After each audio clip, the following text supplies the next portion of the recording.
Good morning. It's a nice sunny day in January here in California. Yesterday I put on a batch of chicken bones and a chicken carcass that I have left over from Costco to make some broth. And now I have made a chicken broth canning video in the past, and that video showed you how to can broth using the Instant Pot Max. But I thought it might be useful to take you through the steps of canning using a traditional Presto pressure canner. So that's what we're going to do today. So let's get back inside and we'll get started. Such a pretty day. I can't resist sitting outside for a little while.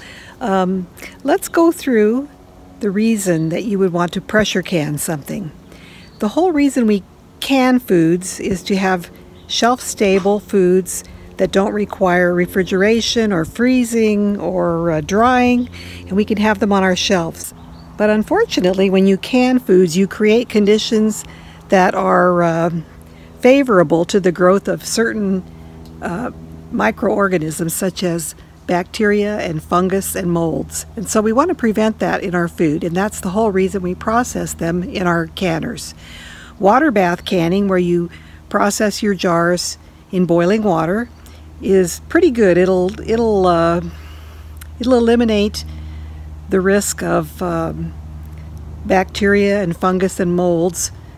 But the water bath process does not involve a temperature high enough to kill the bacteria that causes botulism. And that's the main worry we have with a lot of the foods that we can.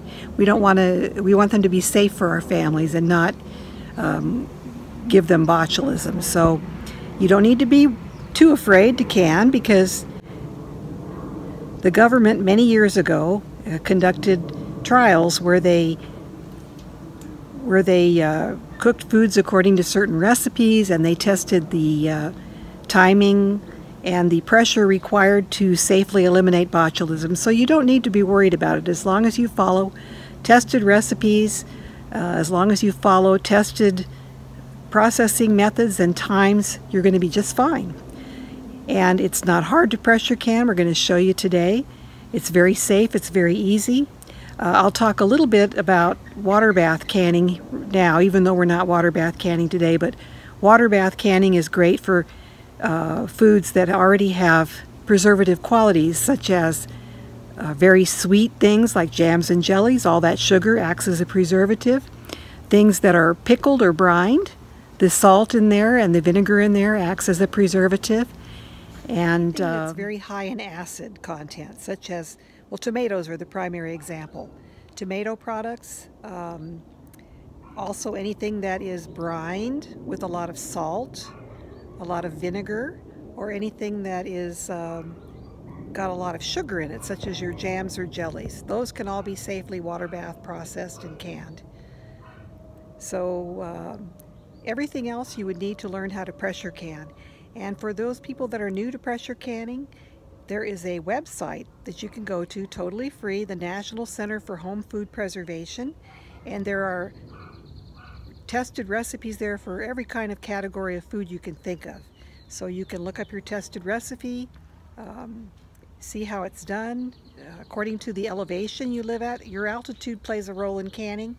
And when you're water bath canning, if you're at high altitude, you'll need to add more time to the end of your processing. And if you're pressure canning at a high altitude, you need to add higher pressure to your canner to safely can products. And all that is spelled out in the recipes and the guidelines on the National Center for Home Food Preservation, which is a free website. You can go there, and you can also purchase their book, which is basically just a printing of the information on the website. And the book is very reasonably priced. I think it's about $8 or $10. So that's really good to have on hand in case you are for some reason unable to access the internet. Now you're going to come across a lot of people on YouTube who are showing you canning practices that are not officially tested or considered safe. And the only thing I'd like to say about that is we have not had any official sources advising us on how to can things for the last few decades. So you'll see a lot of videos that advocate canning bacon or dairy products or baked goods, and none of those have been tested by the USDA or by official sources. So what we have to do is do our own homework, make sure that we feel comfortable with what we're doing, and if you choose to can something that is not listed on the USDA or the National Center for Home Food Preservation website as a tested recipe, make sure you've done your homework. Make sure you know in your heart that you're doing something that won't harm your family. Be very cautious with anything that, any kind of a recipe that advises you to dry can, like dry canning potatoes. Make sure you're very cautious about canning things like dairy products, because that's actually been advised against. Make sure you use a lot of caution when using cured meats. So you just have to do your homework. So I won't say do or don't can certain things, but I will say make sure you do your homework, make sure you know what you're doing. If you are not well versed on the science of canning, please stick to the tested recipes of the National Center for Home Food Preservation, the USDA. Be very cautious with recipes that you get from Facebook groups or YouTube canners who may not be following all the safety protocols that they should be. That's all I'm going to say on that subject. But for most foods, you do need to learn the basics of pressure canning. So I just wanted to say a few words about that before we got started. So hope you see how quick and easy it is to do this as long as you know the basics. This is chicken broth that I've simmered for about 24 hours. Smells delicious. The first step is to strain the solids out, and we're doing that right now. I have a separate longer video on the steps detailed and all the ingredients for making your chicken broth, so I'm not going to go over that again, and I'll include the link in the description box below to that video. But yes, the first step is to strain out the solids. Once you've let this simmer for the amount of time that you're satisfied with, which is usually 24 to 48 hours if you do it on the stove top.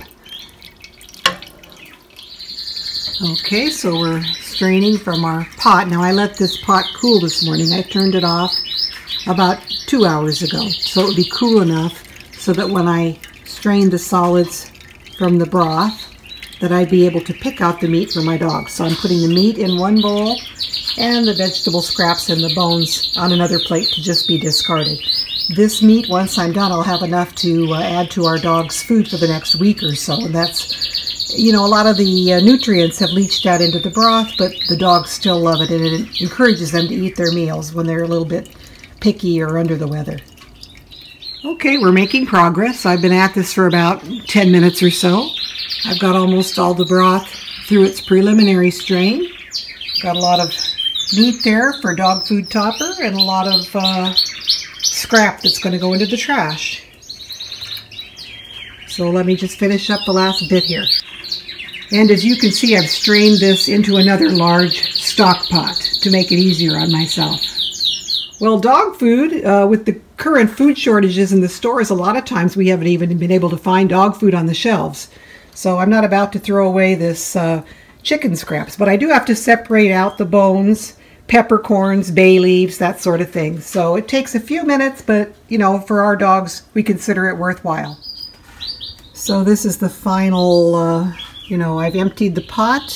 This is the final straining of the solids, and you can see there's a lot of peppercorns and so forth at the bottom of the pot.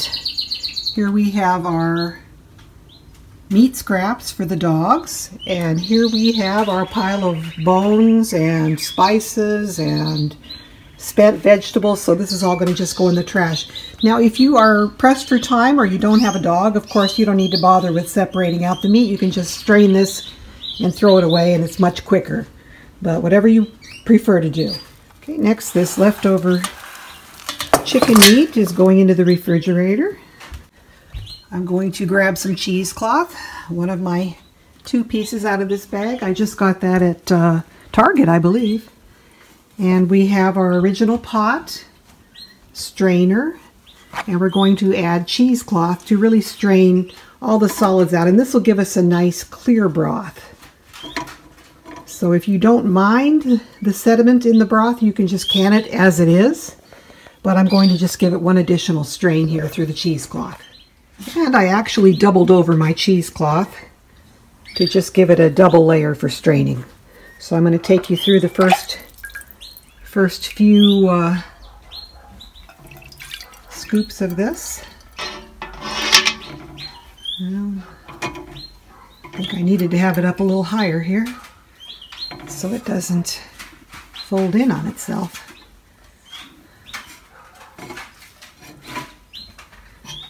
So let's go through the first couple of spoonfuls here.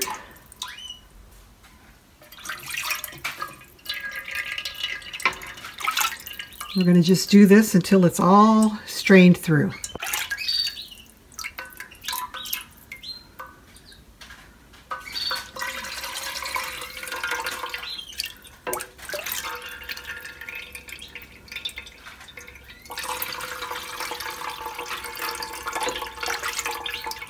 Okay, we'll be back when this is finished. So after you've strained a few scoops full, your cloth might get a little clogged up with debris. So you can just take a spoon,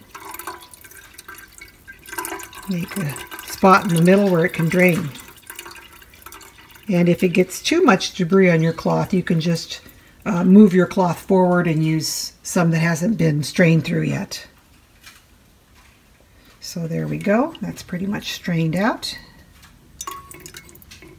See how it gets this kind of debris here that clogs up the pores in the cheesecloth. Okay, so we've strained everything through the cheesecloth. I'm going to just take this cheesecloth and set it aside.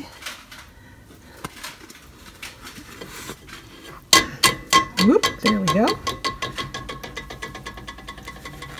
You can cut this, wash it, and reuse it, or you can just cut it and throw this portion away. It's up to you. But you can reuse it if you want to wash it and reuse it.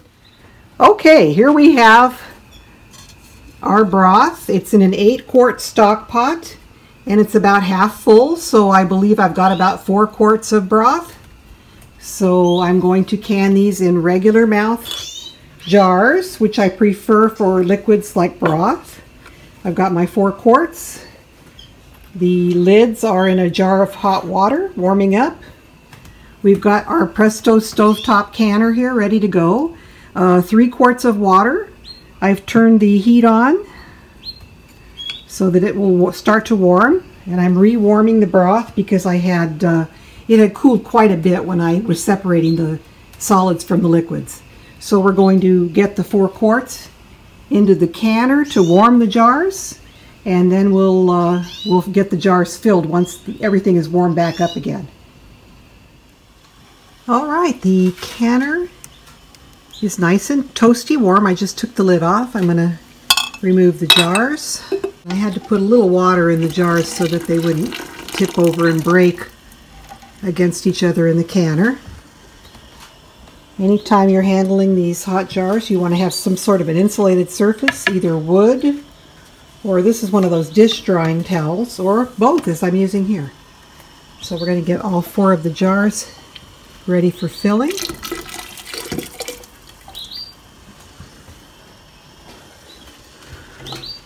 And I'm going to just keep the heat on the canner on kind of a medium to medium low. Ooh, it's a little bit heavy.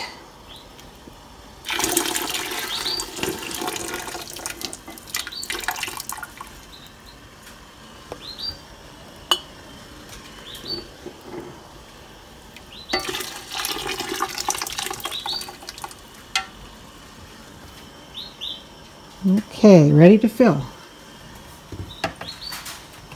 We've got a funnel. Really need that for broth. We've got our ladle. The broth is rewarming here. It looks nice and warm. Okay, so let's get this into our jars. I like to move the jar that I'm working with a little closer into the pot. I think I'm going to turn off that light behind because it's there, creating such a backlit condition. So each jar should take about 4 8-ounce scoops for each quart jar.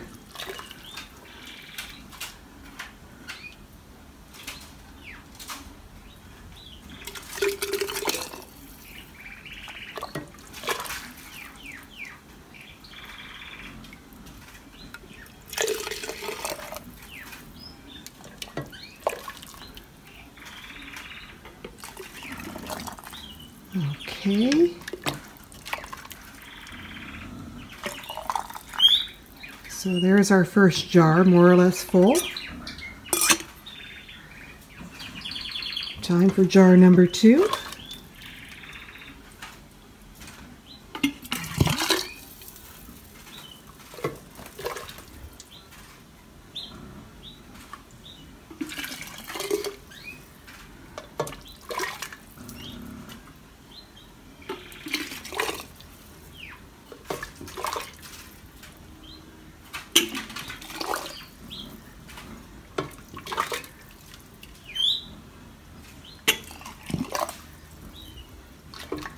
Some instructions tell you to fill each jar individually and put them into the canner and do them one by one, but I prefer to just do it this way. I don't think there's that much of a difference in the jar temperature to warrant doing them one by one.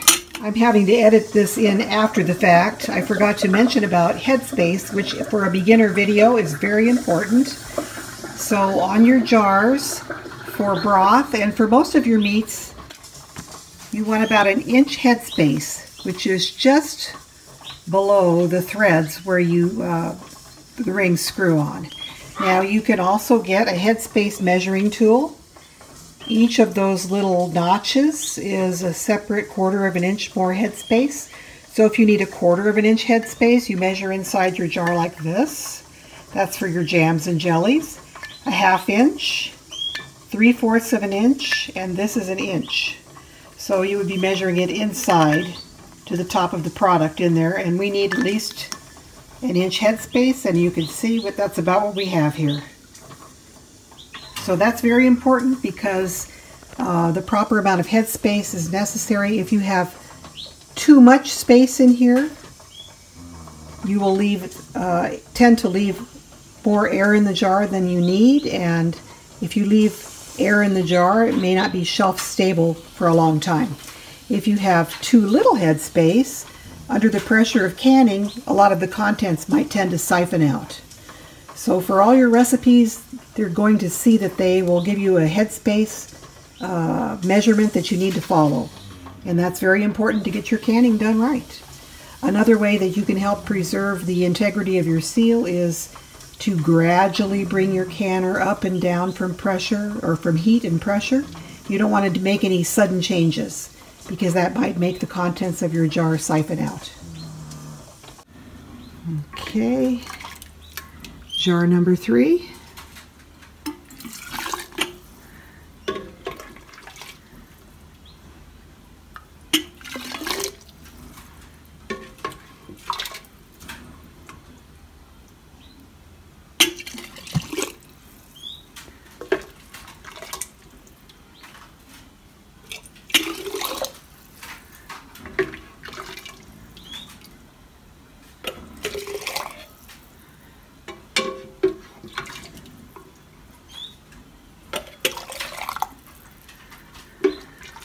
Sort of like watching the grass grow.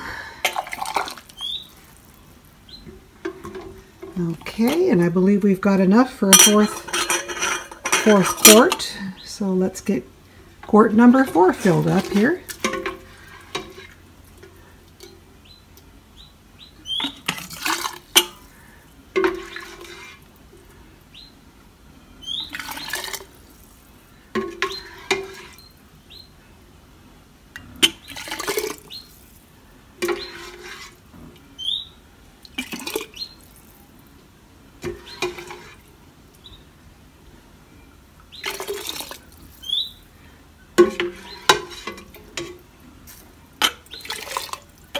I'm getting down to where I could just dump this in without using the ladle. Let me see if I can do that. Okay, I'm going to put my camera down while I do that. So we got all our jars filled. Just a very slight little half a spoon or so left. So the next step is to take a damp cloth. You want to check the rims of your jars and make sure there's no cracks or dings, because if so they won't seal, and you want to make sure that the rim is clean. You want to make sure that this area where the jars, where the rings screw on is also clean, so they won't rust shut and you won't be able to get them off. So we're going to do that to every jar, with particular attention to the top surface here to make sure there's no chips, cracks, dings, anything like that. And once we've done that to all of our jars, we're going to grab, and if this water is too hot, there are special, mine is not, but if your water is too hot, they have a special little magnetic wand you can use to pick up the lids. So then we're going to just screw this on till it's finger tight, which means just that. You don't want to screw it on too tightly. If you do, your jars could break. They need to be able to vent while they're processing. And so we'll get those on. And then for processing time, the USDA and the National Center for Home Food Preservation is silent about the canning time for vegetable broth. They have times for chicken broth and beef broth and any meat broth, but that is simply plain meat broth with no vegetables in it. And now I looked at the Bernardin website, and they have a time for canning vegetable broth, which is 30 minutes. I believe it's 30 minutes for pints and 35 minutes for quarts. I'm going to double check that just to make sure. And so I'm going to use that longer processing time that they quote for the vegetable broth. Yes, I just double checked the website, the Bernardin website, and for vegetable stock, they recommend 30 minutes for pints and 35 minutes for quarts. So I'm going to pressure can these for 35 minutes. So into the canner where I've kept the water warming. I have the small Presto 16 quart canner, and it'll do 7 quarts and I believe about 10 pints, 9 or 10 pints. So it's a good size. You can do, it'll accommodate, unless you really can huge volumes, this is a good size, and it's very reasonably priced. I'm going to turn the heat up a little bit. I had it just kind of on a low. I'm going to turn it up to a medium-high. You don't want, when you're pressure canning, you don't want huge swings in temperature up or down, because the change in pressure can cause the contents of your jars to siphon. So you want to do everything gradually. So I'm going to gradually bring this up with the lid on. There's a mark on my lid. I don't know if you can see it. It's just in one particular spot, nowhere else on this lid. Now before you put your lid on to can, you want to check your gasket, make sure it's not cracked, that it's seated correctly. You want to check your venting hole, which I've already done, but that's the venting hole. You can check it by looking through it to see if you can see light at the other side. And we can, yay! You could also like put a toothpick through or something like that, a paper clip piece. And then this is the other side of our venting hole. Right there, that's where the steam will vent. This is an overpressure plug, so if for some reason, if this by chance gets clogged up somehow, not likely, but if it does, and the canner gets hugely pressurized, this vent will pop out, and that's a safety mechanism. And this is a lock, so that when this pops up, when the canner is under pressure, it locks it in place so that you cannot open it. So that's another safety feature.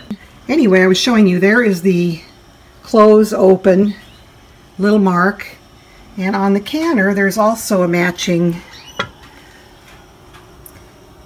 there's a V on the canner handle. So you want to match up the V on the lid with the V on the canner handle, or I guess that's an arrow, not a V. Arrow, V, potato, potato. Okay, so we've got the, I'm trying to do this one-handed. So match those up, and the lid will fall into place,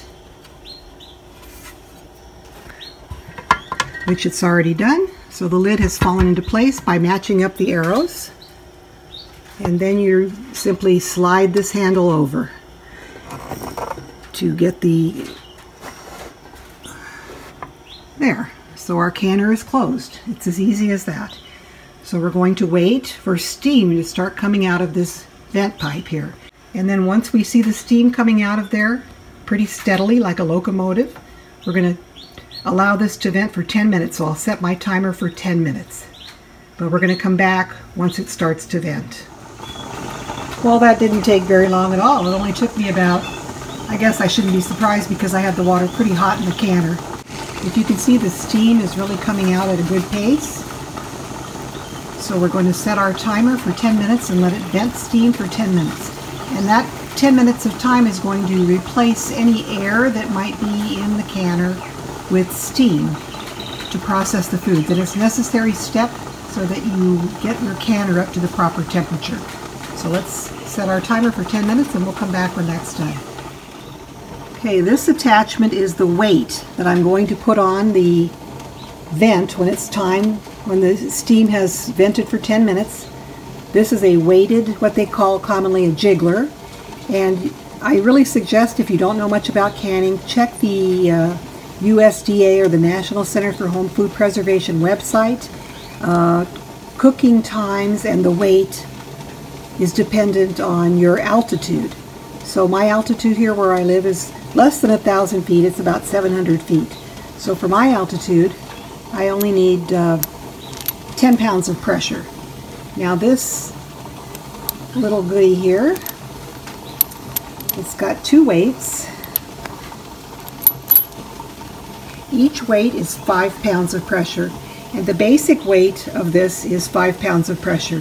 So for me to get 10 pounds of pressure, I'm going to use one of these weights, add it, and put the little pin that keeps it all together. Screw that on. Now if I lived at a high altitude, higher than whatever your directions say, 1,000 feet, 2,000 feet, if you need 15 pounds of pressure, depending on your altitude, then you're going to add both of these weights. Because the basic weight of the part itself is 5 pounds, and each of these extra little weights is another 5 pounds. So I have 10 pounds here. So I'm just going to put my other 5-pound ring away until someday I might need it. I just wanted to explain that to you. So this is my 10-pound weight, and that's what regulates the pressure in my canner. Isn't this just the prettiest dish towel? I love this. I just got this at Walmart this week and I wanted to show you. So sweet. Oh, our 10-minute timer is up. So I'm not going to use that, but I'm going to keep it around because it makes me happy. Okay, so our 10-minute timer rang. We are going to grab our 10-pound weight for my altitude, and we're going to plop it right over that vent. Now we're going to wait. Our lock just popped up, and we're going to wait for this weight to start releasing steam and rocking. That's going to indicate that the pressure in the canner is up to the 10-pound weight.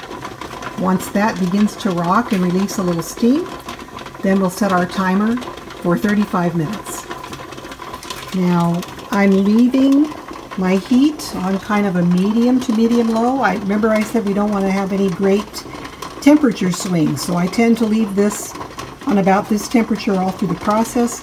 When this does start to rock, I may decrease this heat a little bit down to about 4.5 or 5. I've learned through trial and error that with my stove, I need it at about 4.5 to 5. to keep the rocker rocking and the steam releasing and the pressure at the right level. So we will come back once this is ready to start timing. I think this model of canner is just so simple and easy to use, and you do not need to worry about a dial that tells you what the pressure is inside, because we've got the weight that regulates the pressure for us. So simple, easy, inexpensive, highly recommended. I got this one for less than $100 at Walmart. Okay, it's been about 13 minutes since I put the weight on. It's starting to gently rock.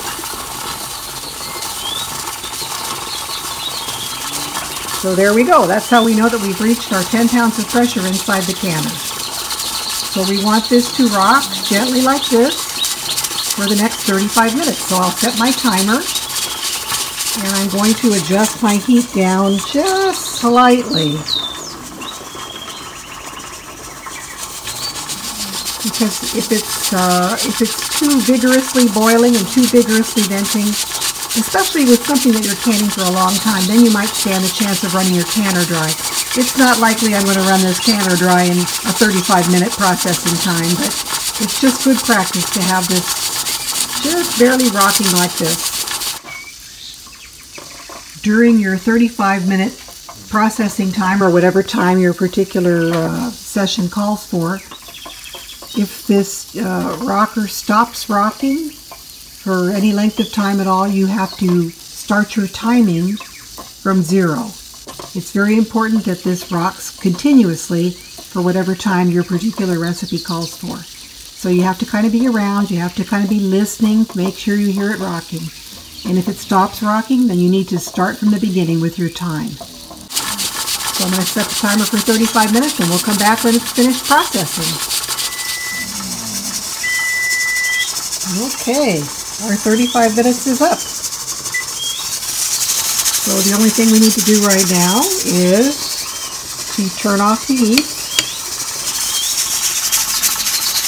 We're going to let our canner depressurize naturally, and that generally takes about 45 minutes. So the first thing that's going to happen is the jiggler will stop rocking, and once this lock pin falls down, in about half hour, 45 minutes, we'll know that there is no pressure left in the canner and we can open it.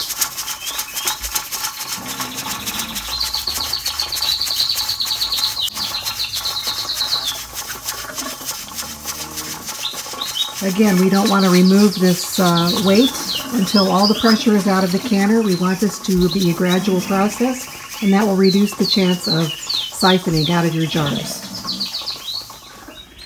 Okay, the pin has dropped that locks the canner, and that indicates that there's no more pressure in the canner. Now we can safely remove our weights,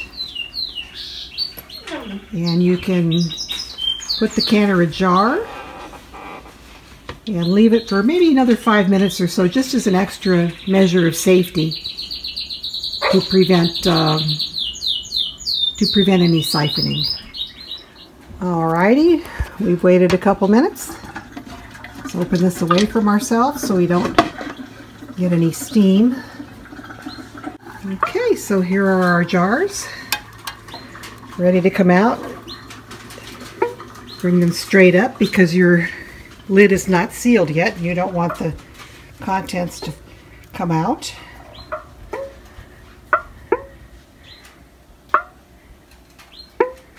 That's pretty common with broth. You hear the pinging back and forth? For some reason it does that. I don't know the physiology behind that, but it's kind of a little musical. You can see the contents bubbling inside. That indicates that the seal is probably going to be very good. If they're not bubbling, I kind of get worried.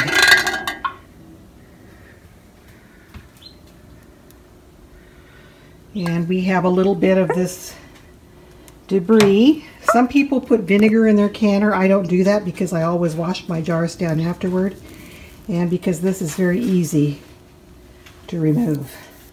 Comes right off. So not a problem at all. Let's get our last jar out of the canner. So here we have our 4 quarts of beautiful homemade chicken broth ready for soups, stews, or whatever we want to do with them. Don't they look beautiful? So we are going to let these sit for 12 hours or so to make sure that they have sealed. At that time, after they've cooled off, about 10-12 hours, we'll remove the rings. Check the seals by pulling up on the lid of the jar. I have 3 so far that seem to have already sealed. And this one, I don't know, it doesn't seem like it's sealed yet. And it's not bubbling within its own jar like the others are. So I don't know, that's when I might keep a watch on. If it didn't seal for whatever reason, I can put this one in the refrigerator and use it within the next few days. But hopefully they all sealed.